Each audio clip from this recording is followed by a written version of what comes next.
First off, I'm going to apologize about the noise. I usually video in my living room, but I didn't want to drag things to the living room. There's way too much stuff there now. So I'm going to swing around here, and here's the source of much of the noise. The bottom server is not turned on, but the top server is, and it's a bit loud.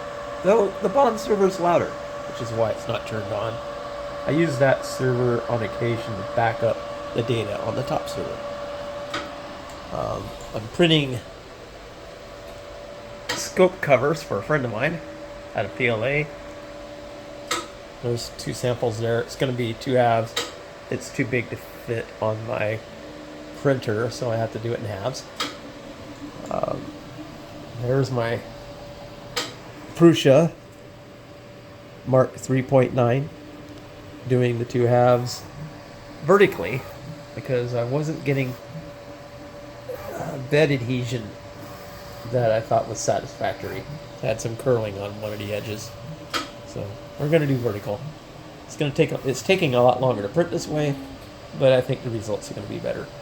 But why I came in here was to show off my Heathkit VTVMs, and I'm also going to apologize because the lighting in this room is terrible. So I've got the cases apart because I wanted to open them up and see what surprises lay inside. The surprises I found were that both still had a D-cell battery in it. Now I've had these since 2015, so 9 years, and I've never had them open, and I got them obviously secondhand. So this one's a I can't read the model number in this light.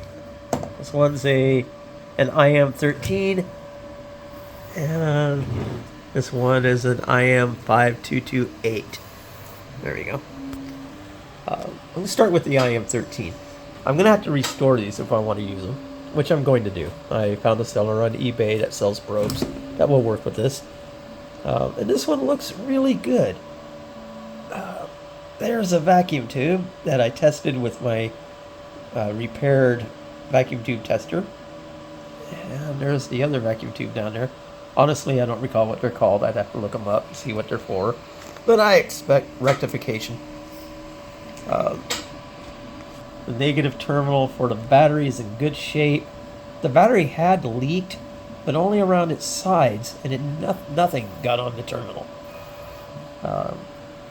There's a capacitor that will have to be replaced. There's another capacitor that will have to be replaced. And I'm sure there are others in here. I did get the manuals for these the other day, so I'll go through and see what I need for replacement parts. Now this one, I assume is newer because it's got a longer model number. This one didn't fare as well. The negative terminal for the battery is definitely corroded. I'm pretty sure I can fix that. I might even be able to get online and find a parts machine and just replace it entirely.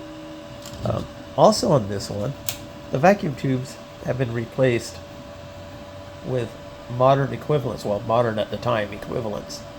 Now, I kind of like vacuum tubes, so I might try to find a set of original tubes for this, because that would be kind of neat. But if I can't, I'm more apt to use the older VTVM than the newer one.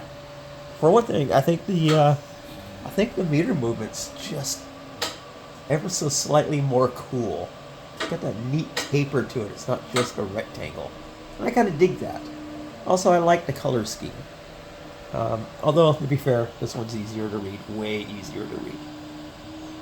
I also don't know if there are supposed to be actual knobs here. I mean, it doesn't really need them. But, you know, probably not. I mean, those are ridged and everything. They adjust quite nicely. So, yeah, I guess not. So, this one also, it's going to need caps. There's one cap right there. And there's another cap right back behind all those terminal lugs. One down deep down there. But for the most part, they look like they're going to be pretty easy to get to. So it won't be too big of a challenge. These had spent their life in a high school. And when that high school was turned into a middle school in 2015, the year we built a new high school, these were found in one of the labs.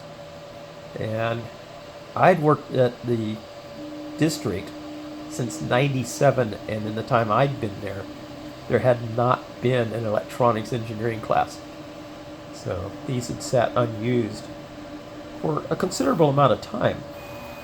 So yeah, I thought it'd be kind of fun to restore them, use them for testing and adjusting the Helicrafters SX24 I'm restoring.